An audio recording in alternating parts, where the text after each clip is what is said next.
السلام علیکم ورحمۃ اللہ وبرکاتہ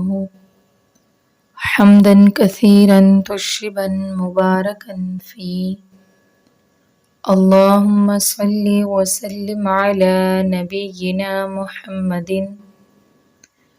اعوذ باللہ من الشیطان الرجیم بسم اللہ الرحمن الرحیم۔ آج ہم سورۃ البقرہ کی آیت نمبر 61 سے پڑھیں گے۔ وَإِذْ اور جس وقت، اور اذ جس وقت، قل تم کہا تم نے، یا موسیٰ اے موسیٰ، لن نصبر ہرگز نہ ہم صبر کر سکیں گے، لن ہرگز نہ، نصبر نون کا مطلب ہم، اصبر صبر کر سکیں گے،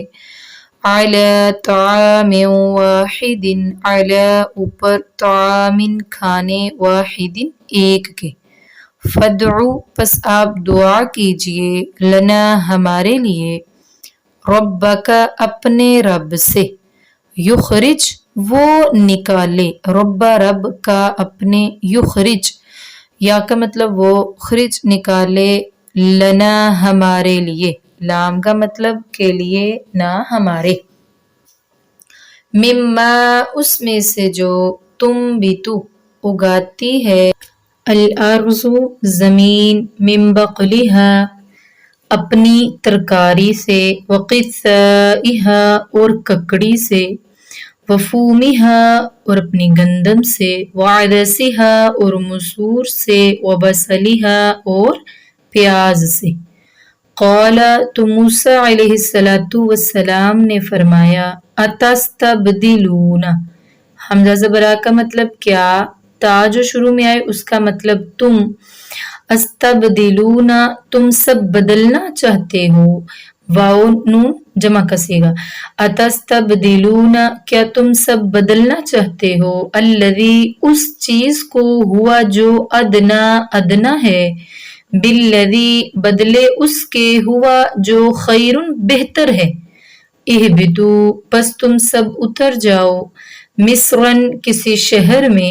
فإن تو بے شک، لکم تمہارے لیے، ما وہ چیز ہے جس کا، سألتم تم نے سوال کیا ہے، سوال کیا ہے تم نے، وضربت اور مسلط کر دی گئی، علیہم ان پر، علی کا مطلب پر، ہم ان کی، علیہم ان پر، ذلت ذلت، والمسکنۃ اور مسکینی یعنی محتاجی، وباءوا اور وہ لوٹے، بغضب غصے کے ساتھ، من اللہ اللہ کی طرف سے، ذالک یہ، بأنہم اس لیے ہوا کیونکہ وہ، کانوا تھے وہ، یکفرون وہ سب کفر کرتے یا وہ سب انکار کرتے، بآیات اللہ اللہ تعالیٰ کی آیات کے ساتھ، ویقتلون اور وہ سب قتل کرتے تھے، النبیین نبیوں کو، بغیر الحق بغیر حق کے، ذالک یہ، بما اس وجہ سے تھا جو، عصوا نافرمانی کی ان سب نے، واو الف جمع کا صیغہ، عصوا نافرمانی کی ان سب نے، وکانوا اور تھے وہ سب، یعتدون وہ حد سے گزرنے والے، حد سے بڑھنے والے، حد سے تجاوز کرنے والے یعنی زیادتی کرنے والے۔ اللہ تبارک و تعالیٰ اس آیت میں وہ واقعہ ذکر فرما رہے ہیں کہ جب حضرت موسیٰ علیہ السلام کی قوم وادی سینا میں موجود تھی، یعنی اسی جنگل میں جہاں پر اللہ تعالیٰ ان پر من اور سلوہ نازل فرما رہے تھے، آسمانوں سے ان پر بادلوں کے سائبان کیے ہوئے تھے۔ اچھا، من اور سلوہ کی بات ہوئی تو کافی بچیاں کوشچن کر رہی تھیں کہ من حدیث میں کس کو کہا گیا ہے، تو یعنی آپ صلی اللہ علیہ وآلہ وسلم کا فرمان ہے، کھمبی من ہی کی ایک قسم ہے، تو کھمبی یہ ایک قسم کی مطلب پھل بھی ہے اور سبزی بھی ہے، یہ پکائی بھی جاتی ہے، اور جو من ہوتا تھا نا وہ بھی اسی طرح ہی ہوتا تھا، اس کو جس بھی وہ اس طرح تھا کہ اس کو پانی میں مکس کرتے، میٹھی چیز تھی نا، پانی میں مکس کرتے تو میٹھا مشروب تیار ہو جاتا، اس کو کھاتے تو وہ میٹھی ڈش تھی. کچھ اس طرح سے اللہ تبارک و تعالیٰ ان کو عطا فرما رہے تھے. سلوا کا تو آپ کو سمجھ آ گئی کہ وہ نمکین یعنی بٹیر وغیرہ ہوتے تھے، یعنی میٹھا اور نمکین دونوں ان کو مل رہا تھا اس میں. اور اسی کھمبی کے بارے میں رسول اللہ صلی اللہ علیہ وآلہ وسلم کا فرمان ہے کہ کھمبی کے اندر آنکھوں کی شفا ہے، یعنی آنکھوں کے مرض کی شفا پائی گئی ہے کھمبی کے اندر. اچھا، تو ادھر ہم اپنی سبق میں واپس آتے ہیں. اس آیت میں جو اللہ تبارک و تعالیٰ فرما رہے ہیں نا، اذ قلتم یا موسیٰ لن نصبر علی طعام واحد فادع لنا ربک یخرج لنا مما تنبت الارض. تو اس میں یہ ہے کہ حضرت موسیٰ علیہ السلام کی قوم کہنے لگی ہے موسیٰ، یہ جو ایک ہی کھانا من اور سلوا ہم پر نازل ہو رہا ہے نا، اب ہم اس پر صبر نہیں کر سکتے، یعنی کھا کھا کے ہم اکتا گئے ہیں. ہمیں تو زمینی پیداوار چاہیے، جو زمین اگاتی ہے تو ہمیں وہ چاہیے، ہمیں گھیوں، ساگ، ککڑی، لہسن، پیاز، مسور، یہ چیزیں چاہیے. تو موسیٰ علیہ السلام نے پھر ان کو سمجھایا کہ جو چیز تمہیں یہاں پر رہ کر بلا مشقت کے مل رہی ہے وہ اس سے کہیں بہتر ہے جو تم نے مطالبہ کیا ہے. ہاں، اگر تم ایسا ہی چاہتے ہو تو پھر تم کیا کرو، تم اہبطوا مصرا فإن لکم ما سألتم، کسی شہر میں اتر جاؤ، وہاں پر جا کر تم لوگ کھیتی باڑی کرو، کاشتکاری کرو، اور وہاں پر تمہیں یہ سب چیزیں میسر ہو جائیں گی. موسیٰ علیہ السلام کا صرف یہی مطلب نہیں تھا اس بات کا کہ من اور سلوا جو تمہیں بلا مشقت مل رہا ہے وہ با مشقت گندم اور ساگ وغیرہ سے بہتر ہے، بلکہ مطلب موسیٰ علیہ السلام کا یہ بھی تھا کہ جنگل کی آزادانہ فضا سے تم بزدلی سے دور ہو جاؤ گی، تمہارے اندر شجاعت و بہادری پیدا ہو جائے گی، تم لوگ جہاد کے لیے تیار ہو جاؤ گے. فارغ رہ کر تو تم اللہ تعالیٰ کی عبادت کرنے کے لیے آج سے شہر کی مصروف اور آرام پرستانہ زندگی سے بہرحال تمہاری بہتر ہے. فارغ اللہ تعالیٰ کی عبادت کرتے ہو، وہاں پر جاؤ گے تو مصروف ہو جاؤ گے اور پھر دنیا داری میں پڑ جاؤ گے. تو تم اپنے لیے ایک بہتر چیز کی بجائے ایک گھٹیا چیز کا مطالبہ کر رہے ہو، یعنی ادنا چیز کا مطالبہ کر رہے ہو. جو اللہ تعالیٰ تمہیں اتنا بہتر رزق عطا فرما رہے ہیں اس کی نسبت تم دنیاوی یعنی زمین کی پیداوار کا مطالبہ کر رہے ہو. وَضُرِبَتْ عَلَيْهِمُ الذِّلَّةُ وَالْمَسْكَنَةُ وَبَاءُوا بِغَضَبٍ مِّنَ اللَّهِ. اب ذلت اور بدحالی اللہ تبارک و تعالیٰ نے ان پر مسلط کر دی، ان پر نازل کر دی. ہوا یہ کہ ان کی ٹریننگ اور تربیت کو پھیلا کر، یعنی اس مدت کو بڑھا کر 40 سال تک کا کر دیا. یہ تو آپ کو خیر میں نے پہلے بھی بتایا تھا. اور اگر اللہ تبارک و تعالیٰ چاہتے اور موسیٰ علیہ السلام کی مرضی پر یہ لوگ چلتے تو اللہ تبارک و تعالیٰ 40 سال گزرنے سے پہلے ہی شام کا ملک فتح کروا دیتے ہیں ان لوگوں کو. لیکن ان لوگوں کی اپنی ایک عادت بن گئی ہوئی تھی، جو بعد اپنی مرضی کے خلاف دیکھتے تو فوراً نافرمانیوں پر اتر آتے، حتیٰ کہ انہوں نے بعض انبیاء کو بھی قتل کیا. اللہ تعالیٰ فرما رہے ہیں نا وَيَقْتُلُونَ النَّبِيِّينَ بِغَيْرِ الْحَقِّ، یعنی بعض انبیاء کو بھی قتل کرتے رہے. اللہ کے غضب کے ساتھ ذلت اور مسکانی ان پر نازل کر دی گئی. یہ یہودی قوم کئی بار دوسری قوموں سے پٹ چکی ہے، مار کھا چکی ہے، ہار چکی ہے، مالدار ہونے کے باوجود آج بھی سخت افرادی قلت سے دوچار ہے، اور ایک چھوٹے سے خطہ میں ان کی حکومت قائم ہوئے بھی ہے تو وہ دوسری قوموں کے سہارے پر اپنے وجود کو برقرار رکھے ہوئے. اخلاقی انحطاط اس قدر ہے ان کے اندر کہ آج بھی بے حیائی، فحاشی، سود خوری اور حرام خوری اس قوم کا ترہ امتیاز بن چکا ہوا ہے. تو انہی سب وجوہات کی بنا پر ان پر تب بھی محتاجی اور ذلت مسلط کر دی گئی تھی اور اللہ کا غضب ان پر نازل ہوا تھا. آج بھی انہوں نے رسول اللہ صلی اللہ علیہ وآلہ وسلم کے فرمان کو نہیں مانا تو آج تک یہ اسی طرح ذلیل و رسوا ہو رہے ہیں اور ہوتے بھی رہیں گے جب تک آپ صلی اللہ علیہ وآلہ وسلم کے احکامات پر عمل نہیں کریں گے. اب اگلی آیت میں اللہ تعالیٰ فرما رہے ہیں کہ ان الذین، بے شک وہ لوگ جو، ان بے شک الذین وہ لوگ جو آمنو وہ سب ایمان لائے، والذین اور وہ لوگ جو ہادو وہ سب یہودی ہوئے، والنصارى اور عیسائی والصابئین اور بے دین لوگ من ان میں سے جو بھی آمن ایمان لایا باللہ اللہ کے ساتھ والیوم الآخر اور آخرت کے دن کے ساتھ وعامل اور اس نے عمل کیے صالحا نیک فلہم تو ان کے لیے اجرہم ان کا اجر ہے عند ربہم ان کے رب کے پاس عند پاس ربہم ان کے عند ربہم ان کے رب کے پاس ولا خوف اور نہ کوئی خوف ہوگا علیہم ان پر ولا ہم اور نہ ہی وہ یحزنون وہ سب غمگین ہوں گے۔ اس آیت میں اللہ تبارک و تعالی نے یہودیوں کے اس عقیدے کی نفی کی ہے کہ یہ یہودی بھی اور عیسائی بھی یعنی ان الذین آمنوا والذین ہادوا والنصارى یعنی ہادو اور والنصارى یہ دونوں کہا کرتے تھے یہودی اور عیسائی کہ نحن ابناء اللہ واحباؤہ ہم تو اللہ تعالیٰ کے بیٹے اور نعوذ باللہ اللہ کے چہیتے ہیں۔ یہود یہ بات اس لیے کرتے تھے کہ وہ پیغمبروں کی اولاد ہیں اور عیسائی اس لیے کہتے تھے کہ وہ تو اپنے آپ کو اللہ کے بیٹے کی امت یعنی حضرت عیسیٰ ابن مریم علیہ السلام کی امت سمجھتے جو کہ ان کے عقیدہ کے مطابق ان کے امت کے گناہوں کے کفارہ کی سولی میں کفارہ کی وجہ سے سولی پر چڑھ گئے تھے۔ اللہ تعالیٰ نے ان لوگوں کے اس مزعومہ عقیدہ پر کاری ضرب لگاتے ہوئے فرمایا کہ یاد رکھو تم میں سے کوئی یہودی ہو یا عیسائی ہو یا صوابی کہتے ہیں اپنا دین بدلنے والا جس کا کوئی بھی دین ہی نہیں ہوتا کوئی دین مذہب ہی نہیں ہوتا نہ وہ کسی ایک چیز پر قائم رہتا ہے۔ تو اللہ تعالیٰ نے فرمایا کوئی یہودی ہو عیسائی ہو صوابی ہو چاہے ایمان والا ہو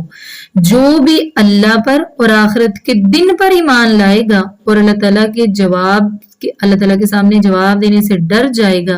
نیک کام کرے گا صرف اور صرف اسی کی نجات ہوگی۔ یہ جو تم نے بنا رکھا نا نحن ابناء اللہ واحباؤہ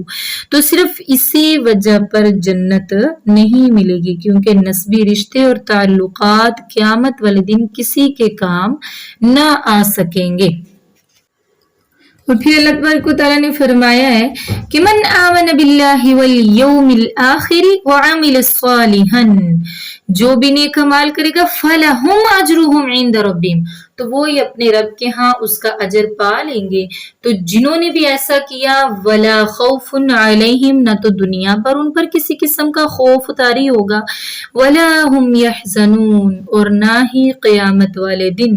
ان کو کسی قسم کا غم ہوگا۔ وہ اللہ تبارک و تعالیٰ کی رحمت کے سائے میں ہوں گے جو بھی اللہ تعالیٰ کے احکامات اور رسول اللہ صلی اللہ علیہ وآلہ وسلم کے احکامات پر عمل کرتے ہوں گے ان کے لیے تو نہ دنیا میں کوئی خوف ہے اور نہ ہی قیامت والے دن وہ غمگین ہوں گے۔ وَإِذْ اور جس وقت اخذنا ہم نے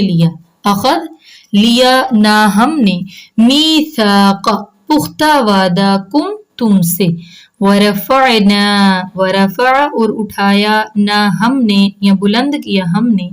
ورفعنا اور اٹھایا یا بلند کیا ہم نے فوقکم تمہارے اوپر طور پہاڑ کو خودو اور اللہ تعالیٰ نے فرمایا کہ تم سب پکڑ لو مضبوطی سے ما جو کچھ آتینا دیا ہے ہم نے کم تمہیں بقوت مضبوطی یعنی قوت کے ساتھ وذکرو اور تم سب یاد کرو ما جو کچھ فیہ اس میں لکھا ہوا ہے لعلکم تاکہ تم تتقون پرہیزگار بن جاؤ۔ ثم پھر تولیتم پھر گئے تم سب من بعد ذلک اس کے بعد فلو تو اگر نہ ہوتا فضل اللہ اللہ کا فضل علیکم تم پر ورحمتہ اور اس کی رحمت نہ ہوتی لکنتم تو البتہ ہو جاتے تم لام زبر لا کا مطلب البتہ کن ہو جاتے تم سب من الخاسرین نقصان اٹھانے والوں میں سے۔ ہم پچھلے اسباق میں پڑھ کر آئے ہیں نا کہ بنی اسرائیل میں سے حضرت موسیٰ علیہ السلام نے جب انہوں نے ان کے کوہ طور پر جانے کے بعد بچڑے کو معبود بنا لیا، واپس آئے تو 70 آدمیوں کو لے کر جب انہوں نے کہا کہ ہم کتاب کو اترتا ہوا دیکھیں گے تو حضرت موسیٰ علیہ السلام 70 آدمیوں کو لے کر کوہ طور پر گئے. تو یہ بھی واقعہ جو اس آیت میں بیان ہو رہا ہے نا، وَإِذْ أَخَذْنَا مِيثَاقَكُمْ وَرَفَعْنَا فَوْقَكُمُ الطُّورَ، تو یہ بھی اسی دور سے ہی تعلق رکھتا ہے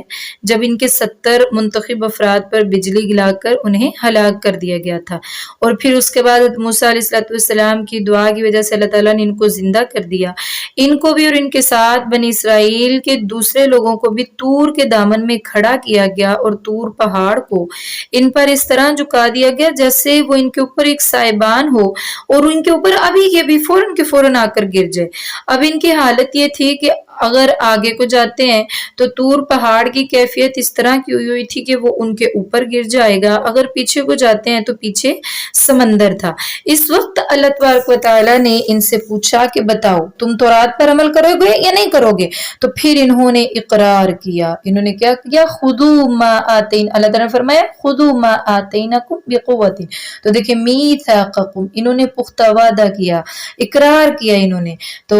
اللہ تعالیٰ نے فرمایا جو کچھ ہم نے دیا اس کو مضبوطی کے ساتھ پکڑ لو. تو انہوں نے اس وقت اقرار کیا اور پورے مضبوطی سے عہد و پیمان کیا اور کہا کہ آج ہم یہاں سے بچ جائیں گے. اللہ تعالیٰ نے بھی ان سے فرمایا تھا نا اگر اقرار کرتے ہو تو ٹھیک ہے، نہیں تو پھر اس پہاڑ کو تمہارے اوپر گرا کر تمہیں کچل دیا جائے گا. اس وقت ان کو اپنی نافرمانیوں اور غلطیوں کا اور اپنے وعدوں کی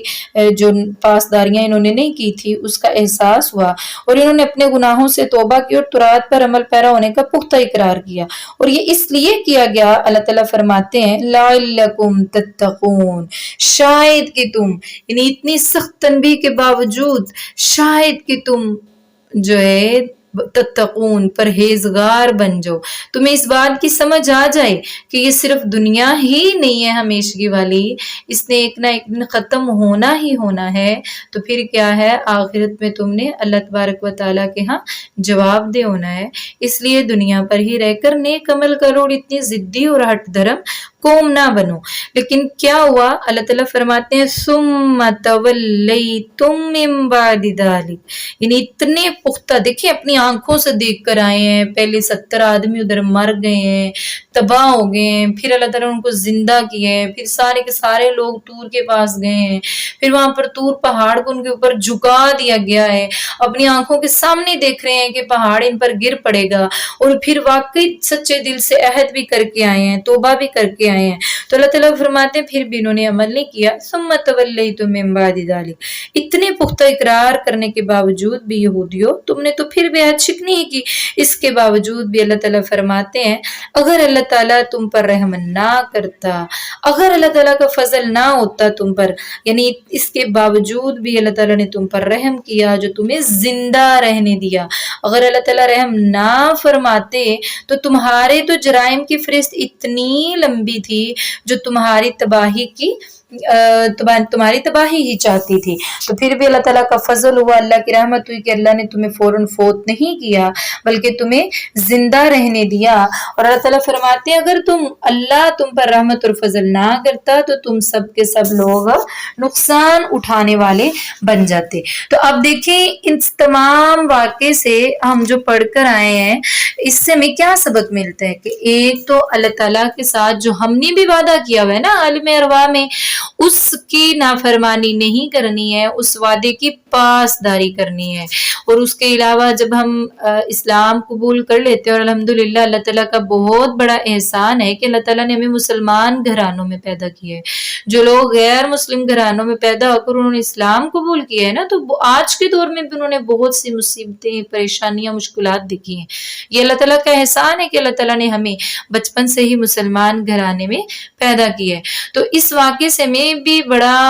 اہم سبق ملتا ہے کہ ہم نے ان وعدوں کو جو ہم نے اللہ سے کیے ہوئے ہیں